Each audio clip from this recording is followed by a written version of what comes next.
Assalamualaikum everyone. Welcome to episode 3 of the BSL podcast. I'm your host Hashim with my co-host Zahid. You still with me here? I am, man. We're searching for that inside scoop on the league. Great. Thank you for everyone for the positivity and the commentary and your feedback on the first 2 episodes. Glad to see that it's been well received. We're back with episode 3 today with 2 of our more veteran GMs in the league. Whenever I say veteran, I mean this is their second year GMing.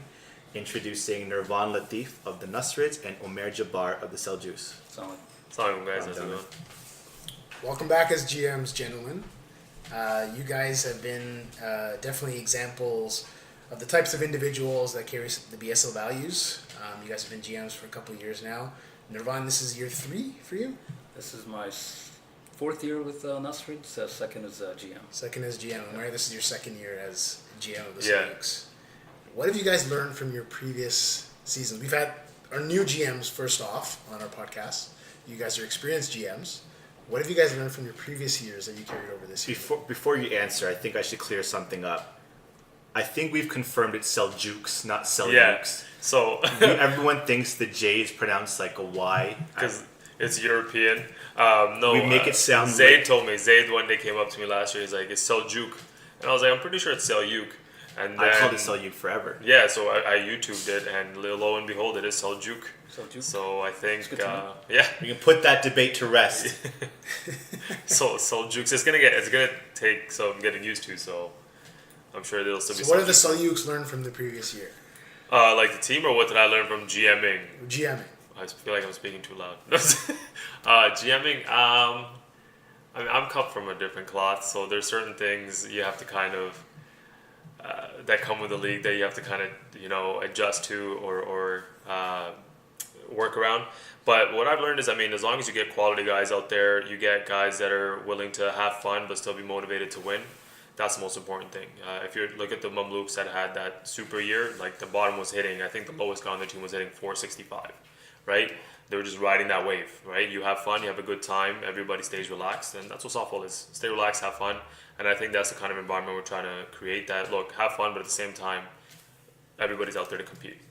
I mean, so I hope the goal is to keep motivation, and I think that's what I've learned the most is that you have to keep the motivation up, start to finish. All right.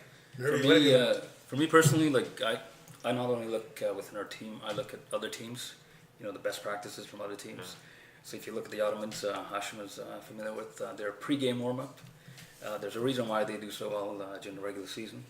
No, for sure. I mean, you act like a the team. Playoffs, yeah. It's a different story. Yeah, stretching does nothing in the playoffs, you're right. But, you know, these guys go through like a structured... It'll get to the semis for sure, though. That's a guarantee. It's a guarantee. So whatever they do during the regular season, don't do that in the playoffs. Yeah, exactly. So the pre-game warm-up, that's a good thing because it builds camaraderie. Do the Nasrids have a hired personal trainer on the staff now? No, not really, but we kind of like just hover around the Ottomans practice. And, for the record, the Ottomans are the only team since year 1, so not including the Mamluks, that have made at least the semis every single year. Yeah. And you would have been one of those teams too, but you obviously last year you got knocked out in a wild card. Otherwise, you were one of the other one too.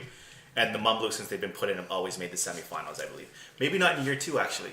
Didn't you beat them in the wild card game in year 2, or did you beat them in the semis? No, they lost to the Seljuqs in the wild card game in year 2. So yeah, Ottomans remain. So I know Taha and Imran are going to carry on that claim to fame this year too, inshallah. So it's a pre-game routine. It's also like building friendship and building brotherhood. For so sure. If you look at Mamluks, like they've been successful because they used to have the post-game meal. Well, they also rigged the system. That's what they did. Yeah. They drafted guys that ain't nobody know about. So let's put that out there. Yeah, that's true. Picking up Shezi in the 5th round was clearly a steal. Almost. A little bit? Yeah. Just a little bit. That worked out rather well, yeah. And the weekly practices, I don't know if you guys recall, Nasrids, we struggled. My first year there, we were like basement dwellers. Yeah. So we had this culture where we accepted just losing, and we needed to change that up. We need to have a culture change. So some of the things that we implemented, we learned from other teams. So alhamdulillah, it's kind of progressed to the point where we're competing. Yeah. We haven't won it all yet, but inshallah. You guys have been right there. Yeah. Last 2 years, you guys have been right there. You guys lost in the finals, in the final inning. To you the guys year we before won. that. Yep. And then last year, you guys, in the semifinal, you guys went to extra innings. Yeah. Can't get any closer than I that. hate all the success talk. Like it's last year, you guys. 2 years ago, you guys. I'm like, yeah. Nirvaan, back to you. So you were speaking about building those relationships and those friendships. I think that's going to be really important for you this year because you have a completely revamped roster. Do you think this team that you drafted this year with a bunch of new guys, I'm guessing you focused on talent, and even though guys may not know each other, do you see that being a negative thing, something you're going to have to work on, put more focus on during the year, and how do you feel about your team overall this year? Well, this is the 6th year, so some of these guys have played with each other. I know all these guys. I've played with them. The new guys on our team, I played dome ball with them during the winter, so I kind of build that relationship with them. I know what they're about, and so I don't think it's going to be a hurdle for us to kind of gel very quickly because we know each other. But as far as the team, I'm very happy. I think we have a more complete team this year. This is the first year I can say, and I'm not putting down the previous teams. But I don't know. It kind of sounds like previous teams. Well, every year you got to look to upgrade. For sure. Nasrids, you hear that? I mean, next year if you're not on the team, you know how he really feels about you. So this guy's a disturber. It's all good. No, but I feel good about this team. I think we're balanced. No, you guys got a good squad. You guys got a good squad. Offensively and defensively, like our outfield is going to be Batar, Asad, and Kizzer for certain, and then there's other guys that can play the outfield position. I think we're poised to at least compete. Yeah. No, you guys. I mean, that's a good squad. I mean, especially picking up Asad with that playoff run that he had at the end over there. He was a commodity. I mean, people witnessed that firsthand. Yeah, there was definitely a lot of buzz around Asad. Came out of nowhere, really. All of a sudden, he went from this, nice, quiet guy. All of a sudden, they're like, I want Asad. Asad, say it. Yeah, Asad, basically, I know he played hardball for most of his life. And then this is the first year that he made the transition to softball. He's got that IQ. Yeah, absolutely. Baseball IQ is there. Huge. Yeah, but like we said in the previous podcast, baseball players usually take a season to adjust. Asad, because of his experience, took him half of a season. Half a season, exactly. It took half of a season. When he figured it out, he just got going. In the playoffs, he was in beast mode, essentially. Yeah. So Nerv's got pretty much a completely different roster, apart from maybe 3 or 4 guys. Umair, you brought back almost half of your team again. Yeah, I mean, we had a good squad last year. I mean, we're almost there. And you guys made the playoffs? Yeah, almost there. That's why I said we're almost there. And even that last game, it got away from us. We were on the doorstep, and all of a sudden let it slip away. By the way, I just want to pause and thank Omar Chaudhry officially for walking it off and giving us a playoff berth. So, Omar, thank you. Have you bought him dinner? Yeah, I mean, right then and there. He's like, you know what? Come on. I sent dinner over. Yeah. Yeah, I mean, we had a good core. We had a good group. Couple changes. Wanted to bring in some experience. Wanted to bring in some leadership. Also wanted to bring a swing vote for the board. I wanted to consider. You went 3 for 4. I got three out of the 4 board members. So I wanted to make sure that if anything were to ever come up, I have. I'm only kidding, by the way. This doesn't start some conspiracy. Yeah, I think we're doing the whole. We get 4 outs per inning. Right? Yeah, I mean, whatever it is, whatever change that I need, whatever change I need instated. The home run limit is also going to be changed. No, we'll see. But yeah, no, we had a good core. Thought I'd bring back some of the good guys. It's mainly family and friends, to be honest with me. You brought back Nirvaan's family. Yeah, I mean, I got some. Not only did you keep Zain Khilji Yeah. and Hamza, you added their brother and their cousin. And Hassan, yeah. Yeah, I mean, so for me, everyone knows how I feel about Desert. Like, I mean, if I can get Desert, Shouts to Desert. yeah, I mean, that's my guy right there. So as soon as you called my picks before I even came up. So if I have an opportunity to get Desert, I'll get Desert. He's a quality guy, and I think that's what you're going to see from my team from top to bottom is that it's a selfless group. It's everyone's going to be out there recognizing what the team needs, putting the team's need ahead of their own, and hopefully that translates into success and winning because we're out there putting it on the line for each other, and I think bringing in guys like Umar Bhai, bringing in guys like Hashim, really levels out my and Umar's voice because obviously we're being as young as we are, alhamdulillah. Being in an older league, a lot of these guys don't take too well to young guys telling them what to do or where to go or whatever it is. So having voice of reasons like Umar Bhai, Hashim in there, I think. But your entire team is young. Yeah, I mean, The only guy that's what I'm saying. The only guy that's So- over 35 on your team is probably Kamil. who you Yeah, drafted I in mean, the so round. you have like, well, I mean, he's a doctor, and I have him. I only drafted because I don't have benefits. So We actually wanted Kamal on our team for a family physician because we have a bunch of 40-year-olds. yeah, you gotta. So no, I'm just joking. So Kamal- we'll need, I'm surprised Kamal fell to me. To be quite honest, I had no idea. Like I had Taha taking Kamal if Yeah, it you was had him available. at 6, right? As a shortstop. I had Kamal because that was. First of all, I can't even believe he fell to them, and the fact that he fell to them, I did not think that. So who did you have yourself taking? Ali Bhai and a combination of either Zayn or Michael Arlet, Okay. right? And then the ideal scenario for us was if Ali Bhai and Kamil are available, that's who we're taking. Yeah.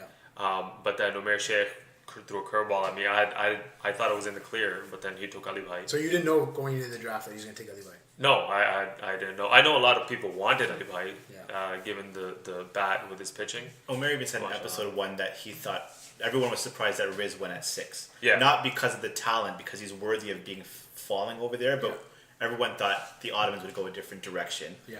And Omer would have gotten Riz at 7, and then you would have gotten Ali Bhai at 8. That was the scenario that's that kind of Umair is where taking Riz, and Umair Sheikh is taking Riz. But yeah, I mean, it just worked out, and then alhamdulillah for us, we kind of Kamil fell to us, and we're like, yeah, we can move some pieces around and field better position players. Now, Nirvaan, you just mentioned this, but you do have the oldest team in the league. I believe. Buttar's an anomaly. Yeah, High baseball Buttar's literally 13 going on 30. Like he's youthful. Safwan I know is younger. Khizr Channa is younger. Shouts to Khizr Channa. All the guy does is win championships. I think he's won every trophy in the league since he's joined. Right? Was he on the? He was on the Sultans last year. He was on the Sultans last year. He was on my tournament team. He was on your tournament team. He was, and and then then, the and then- Mughals. and you won both tournaments last year, didn't you? Didn't you win? Oh, okay, maybe. We didn't even play in the midseason tournament. So I don't does know he if count? I don't Yeah. remember if he played. Oh no, I think maybe he played on another team. But anyhow, shouts to him. But yeah, as an older team, what do you think that's a concern? Do you see it as it being a positive? Because you guys are kind of vets and they know how to win. I don't see it as a liability. I see it as a benefit because these guys have high baseball IQ, all of them. So they've been playing for a long time. So I think I always emphasize that baseball there's 50% physical, 50% mental. A lot of guys have the physical game. They can run and catch the ball, and they can dive and catch the ball. But when they make that play, if you get up from the ground and you don't know where to throw that ball, you've kind of lost that play. So by having that baseball IQ, like it supplements your physical abilities. And if you can't run as fast, that's okay. Like you're not. For sure. You still have that mental game that you can rely on. So I think Finesse players. Buttar, He's got finesse players. absolutely. Buttar, he's been playing baseball for a long time. Us has been playing baseball for a long time. Azhar, he's one of our older guys. Myself, I've been playing baseball for about 25 years or so. A lot of 40-year-olds on that team though. Yeah. I know. I'm hoping for a it hot can summer. be a bad thing. I'm hoping for a real. And that's why we're hoping to have Kamal on a team for a team position because in the past we've kind of relied on him towards the end to give us some prescriptions. But no, I think it can be a bad thing, but I think it's older guys, but I think We'll make it work. we'll be okay. Yeah. Inshallah. And Omer, you said you on purpose drafted probably the youngest team in the league. Yeah, I mean, Just so they listen to you, or because you No. want younger guys? I mean, I think no one has a choice to not listen to me. Everyone's gonna hear me, that's for sure. We went with the guys that we felt are gonna have that energy and gonna have that ability to be flexible in different positions. So we have a lot of pieces that are interchangeable now. That with that age, you're not stuck with hey, I have a guy who's over 40, he can only move 2 feet to each side, and we have to put him in this position, right? So it's not. No, I'm not saying no. He'll be Pretty insulting to 40 No, years. I'm just saying he's gonna be really good for those 4 steps. But at the same time, I'm just In a saying. Marta game, we play you guys. Yeah. So. Do you guys play each other in the first week? Do you remember when we played the older guys versus the younger guys? And what we Yes. did to them? Oh, sorry. Yeah. I think the older guys are. We have respect for elders, so I think the older guys are undefeated in that game. Yep, absolutely. Yeah. you know what it is. We know there's Just a keep that in lot mind. more riding on I it for wouldn't you know. guys. Yeah. I think the young talent, the guys that we have, even though they're young, I think they're proven. For example, you go all the way down, like you have Zayn, Zane's a proven guy. You know, he's been a GM. He's a leader. He's someone who's gonna show up, play his heart out. Someone like Dhadak, right? Dhadak, I think he doesn't get enough credit. The guy's a beast, not just on the field. I mean, he's a competitor through and through. He's a competitor. He's disciplined. He wants to win. He understands team sports, and he's got that Mamba mentality, right? So you try to play fast one in the draft by dropping him. Yeah. As a GM, because you knew that you're going to pick him up later. So here's the I didn't. So I was going to pick him up either way. So my situation was I was going to pick him up either way, and everyone knew that, right? And even if I had the first pick, there was no AGMs or whatever, I still would have taken Omer. Yeah. For sure. Now, what happened to me in that scenario was like if guys like Batar and Shezi are being picked up at, let's say, 5th and 6th, right? That severely handicaps my team being picking at 1, right? Yeah. So for me, it's not so much so, okay, hey, let me try to, move down and I'll still get Omer. It's like, let's try to remain competitive with the other guys that are also keeping. Right. So the 5th. So for me, it was that angle. Either way, I mean, check the numbers. Like, for me, it was... When you made that proposal, like I looked at the Duke's number. Yeah, that's exactly it. Like he had like 8 home runs in the last 5 games and 18 RBIs. So he was. I think it took him like a little bit. So he has every year he's had a little bit of a dip in the season, and then he'll come right back up firing at the end. So if there's no dip, you better believe that he's arguably. I mean, he would have some of the best stats right now. He's top 3, top 5. He could give anyone at the top a run for their money. So yeah, he's a young guy. He has a good baseball IQ, and he's an athlete, right? So he's a great leader, and I think the young guys are responding to him as well. And the older guys kind of feed off that energy too. So it's good. Actually, some of our older guys have more energy than our younger guys. So Hash is a lot more active. Definitely not one of them. Hash is a lot more active than me. Shouts to Zaid Gunsar. So obviously, this is your second go around, both of you drafting. What's more stressful, the 2-week build-up leading up to the draft and figuring out who falls where, or actually having 60 seconds to make the picks during draft day itself? We'll start with you, Nirvaan. The 2 weeks leading up, because there's like a lot of uncertainties. Like you go through your drafting strategy and your potential, who's going to fall towards you, and there's so many permutations. And then we had the BSL GM chat group. So many conversations so many conversations, and you're thinking, okay, this guy now is leaning towards a pitcher versus a shortstop. Is he actually telling what he's doing, or is he trying to throw me off of what he's doing? I think there's a little bit of false advertising in that group. Exactly, and Shams he plays this psychological game with you. He writes like 5 messages and deletes them all. yeah, and then you're like, okay, I missed that. You gotta live on WhatsApp. Exactly. If to catch Shams messages, you gotta live on WhatsApp. You're like, oh, I got it. So my phone has the capabilities like to store some of those messages, so you could see some of them. Yeah. But so I think that's a psychological game that kind of just puts you in this mode where like there's so many uncertainties. So that's kind of stressful to deal with. Yeah, I don't think players. Go ahead.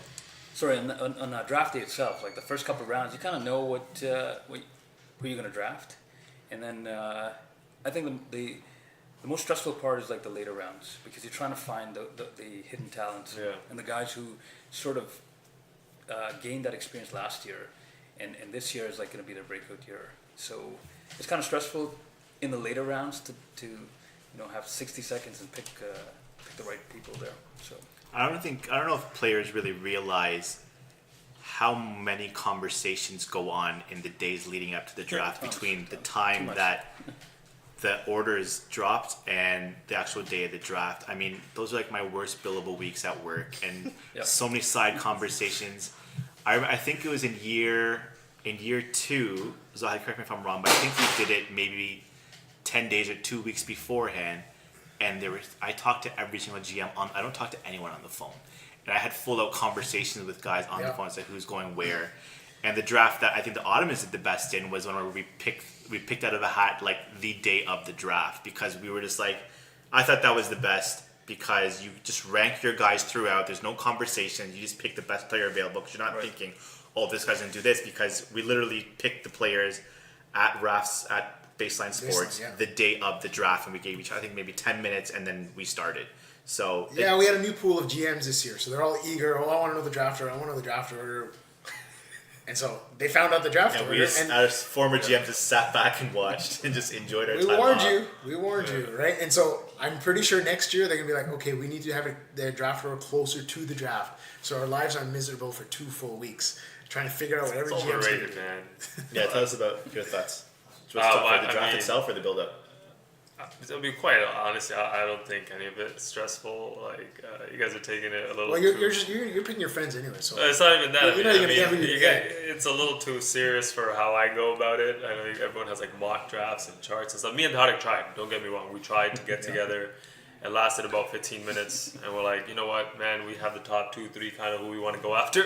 And after that, we'll see who the best players available. I think it was a win for us this year, anyways, when we didn't draft anyone that was not in the league or someone who's already been drafted. So we came out. We did that last year.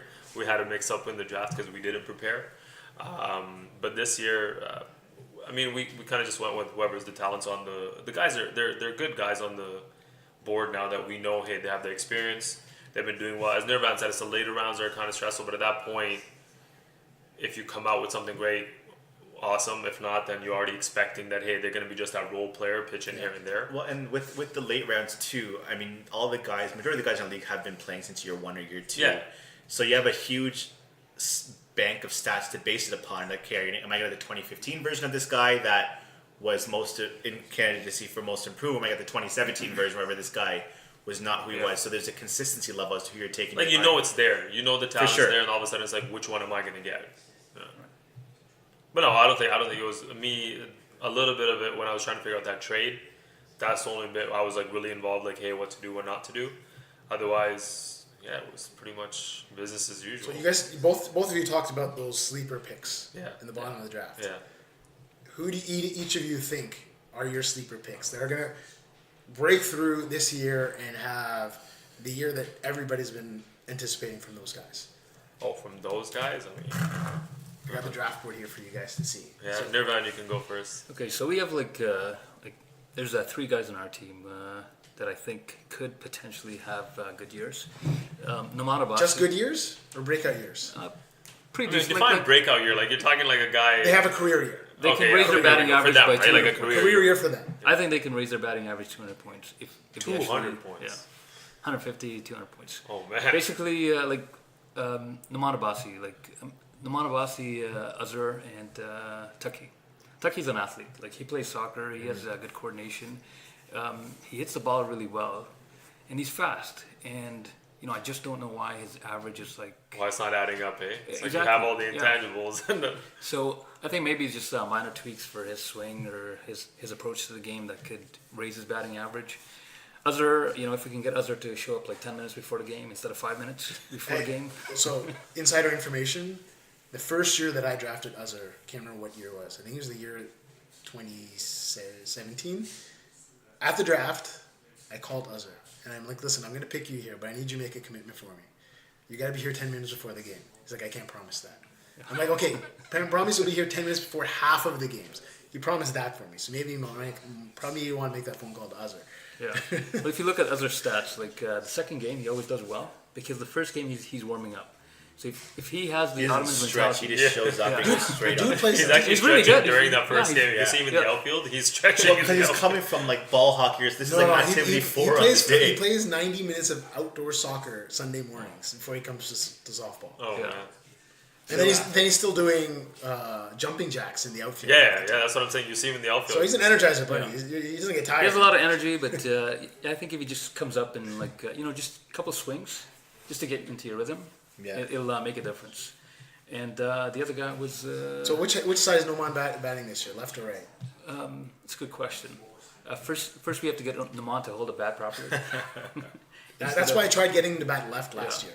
Then he's holding the bat properly. But no, I think he's going to bat right. But I tried when we played a couple years ago to get him to switch. He said, "No, I can't do it. This is just natural for him." I don't know if you're aware of it, but I he see holds it. the bat Everybody knows. yeah, I see. in the most awkward way. But somehow he's able to make good contact with that. Yeah. So Nirvaan can hit. It's just maybe they're just unlucky. They're lifting the ball too much, or it's difficult to figure out. But hopefully this year I'm going to pay close attention to these guys and see if they could do like minor tweaks to their swing, and maybe just raise their batting averages about 150, 200 points, and that'll be big for us, I think. So the only family member you have on the team is Kashif. Kashif, yes. Because Kashif, I can say stuff and it stays there. It doesn't go anywhere else. So I can bank on that. And surprisingly, like Kashif was available to us in the later rounds. Yeah. I thought he was going to go sooner. But Kashif is... Yeah, that was strange why he fell so far in the draft. I don't know if it was commitment. I don't know if it was just I think a lot of people were looking for home run potential. Well, it's a batting league, right? It's a hitting league. So people were looking for power in the bottom of the order, I guess. And Kashif is a contact and average hitter. So he's pretty decent in the outfield. I thought, he's like I have him slotted as the rover spot. I think he can play that very well. Man, we're getting a lot of inside scoops. Nirvaan's told us outfield. He's telling us everyone. He's got. He's telling everybody's age. Yeah. That's okay. It's all good. Who are your sleepers? To be honest, I'm hoping I'm one of the sleepers. If you guys see the numbers, they haven't been too great for me. But that's hopefully I can be there and be that guy for our team to put the numbers up. But specifically, I think the middle of our order, if we can get Umair Bhai and Hashim to have the years that I think they can have, we're going to be a very hard team to beat, or to stop rather, on offense. I think they turn that order. Our bottom guys have some decent contact. If Umair Bhai and Hashim can have, the year Hashim had last year was phenomenal. I think he's going to build on that, even get better. Umair Bhai's swing is looking good. He's looking really good in the field. Yeah, Umair's swing is looking real good, mashallah. So I think if those guys can come through, that really puts us at an advantage for our order. We have a deep order if those guys can come through, and our bottom guys they're clicking. They're putting stuff together. We've had a couple practices, and they're making some contact. So I'm hoping I can be one of the sleepers and finally deliver what I do in practice. Everyone sees in practice I do well, but in the game it's not necessarily pretty at the plate. And then if Umair Bhai and Hash can come through, it's going to be a scary team. I recall you in second year. I think the first game he had like 4 home runs. Oh yeah, I remember that. First couple Yes. games. I was scoring that game, and I posted in our GM's group. And Umair, I think he had Birchwood won 2 home runs, 6 ribbies or something. 2 home runs, 6 ribbies in his first 3 at bats, and they were like, "What the hell? Yeah. Umair's on fire this year." And And it just that was the dips. best game of the year. Yeah, well, that's exactly it. And I begin overthinking and stuff like that, so I just got to go out this year and hopefully just play, right? It's also the pressure of being a GM. Like you have your game plan before the game. So maybe you show up and things change because guys show up late. And that's it, right? Rejig Where the lineup. you're thinking of too much. Like, for example, you try to set out a plan. Hey, guys, come at this time. Then you're worried about one guy's not showing up at that time. And if it's one of your core guys, or if it's someone that is supposed to be there, or if it's something worried like, okay, is that guy showing up? Do I need to put someone else in his position? It could be anybody, right? Yeah. So at that point, you're not really thinking about the game, going out there and playing. Right, you're not thinking about yourself. Yeah, you're thinking about this guy's not showing up. If he's your pitcher or shortstop, they're exactly. Like, all right, who do I put in there for the first 2 minutes? Yeah, and it's not so much so that it's stressful per se, but it's more. There's too many thoughts, distractions going on there. That's exactly it. There's too many distractions, and when you're going up at the plate, I think I've always had an issue with overthinking. So I just need to go up, swing, and I got to think like I'm practicing. That's it. I just got to go and be like, this is practice, and play like that. Hopefully. Looking at other teams in the league, and who do you guys see as, obviously you're both happy with your teams and you guys are confident in your team's abilities to win it all this year, but looking at other teams, how do you rank your opponents and who do you see is coming out having a really good draft, looking really good on paper and being the team to beat? Nirvaan, I'm about to start with you. Do you want to take this? No, yeah, okay. So I looked at all the teams and I thought I think Mamluks, they did a really good job drafting. They have a really good balanced team. Yeah. They didn't start off with power, but I think they added power. Hassan and Tahir, they're not known for their power. But like right off the bat, they dressed it pretty quickly in the draft. Yeah. They dressed it very quickly. And they have Umair Wasim, WK, Crazy. So, I mean, those guys are power hitters. So I'm picking Mamluks to finish at least top 2. And obviously, we'll be there, top 2 as well. So the rest of the teams, I can't really gauge it that much, but I think Mamluks is my pick for doing very well. I mean, Mamluks, you kind of want to give it to them either way every time. But I think, to be honest, for me, and in complete honesty, a lot of the teams I think fall off after like their 4 or 5. For me, the Moguls are going to be a team to watch. And not necessarily because I think, hey, they have the most talent or they have, such a deep lineup. They have a solid top 4 or 5. And not even talent-wise, they've got experience. And they've got leaders. Like, you have Ray, right, Shaheen, guys that are able to not only work with, the younger players, they're willing to, assist them in even their mechanics, their IQ. So there's a lot more happening than just, hey, someone's going to hit or someone's going to catch. And I think that team's going to be a team to watch because I think they'll develop a lot quicker than other teams will. And that's just my take on that. I think it's more balanced. It's tough to say a clear front runner. I don't want to knock on some teams that I don't think are going to do well. But then again, it's whoever wants it more that day, right? You could come out and think, hey, we have the best team. But I think the Moguls are going to be a team to watch for. And the Abbasids, I don't know what they were doing, so we'll see. I mean, the Abbasids seem to be... Oh, it's going to be strange seeing Z and Orange is supposed to... The Abbasids seem to be going in the same direction as they always have. I'm going to be like MJ. I'm going to have my Moguls jersey underneath the Abbasids jersey. Okay. I think it'll probably take like 4 games. I'm only kidding. I mean, if the Boston get off to slow start, Z is going to take control of the show. Right from I think we have a lot more balance this year. I don't think there's a juggernaut. Hey, oh my God, that team's going to just go around and pummel everybody or run through everybody. I think we have a lot more balance in the league this year, and it'll be interesting to see how it unfolds. What's one thing your team needs to do this year to win the championship? One thing you guys have to improve upon from now until the end of the season that's going to get you over the hump. Practice. Midweek practice. I mean, we're talking about practice. Yeah, we're talking about practice. Not a game. We don't care about the game. We're talking about practice. But no, I think we turned it around a couple of years ago because we started practicing. Midweek practice every Wednesday. We got like 6 to 8 guys out. We had BP. We had infield practices, and that made a difference for us. And that's something that we want to continue on. And then the pregame Ottomans type routine. Show up there an hour before, maybe not an hour, at least 30 minutes before to warm up, just to get loose. How are you going to get Butard to do that? You're going to get Butard to show up half hour before the game? It boils down to that. He's going to give him the wrong to start time. Yeah, exactly. No, Butard does show up. Like he knows that he's one of the leaders of this team, and if he shows up, he sets a good example. Yeah. So. Generally, we're accustomed to game time Butard. Like, no matter what team I've been on, it's teams the inning starting and Butard showing up. He's like, yeah, I'm ready to bat. Where are you going to improve upon? I think we really need to focus on discipline and motivation. I think even last year, if you see our first innings of pretty much every game, we come up firing 5 runs, 6 runs, and then after that 0, 0, 0, 0, 0, 0, 0, and then like 1 or 2 trickle in. I think the motivation from start to finish, we need to have that, and that discipline of, hey, it's a 7-inning game, right? Your opponent is not going to hand it over to you. They're not going to make it easy. We have to go out and keep the foot on the gas. We can't just take it off and all of a sudden it's game over. So I think the discipline of start to finish and being motivated start to finish is going to be the biggest thing for us. Awesome. Now, as everyone knows in the league, we play for charities in the league. So Nirvaan, why don't you tell us a bit more about the charity you're playing for and why you chose them for the Nasrids this year? We're playing for, it's called HOPE, Help Orphans Promote Education. Oh, yeah, that's great. So it's a great charity suggested by Asad. They're based in Mississauga and they provide support for orphans, and they're trying to empower orphans through education to better their lives. So it's a really great charity for to play for, and inshallah we'll win some money for that. It's fantastic. I had never heard of that charity until you mentioned great. it. So.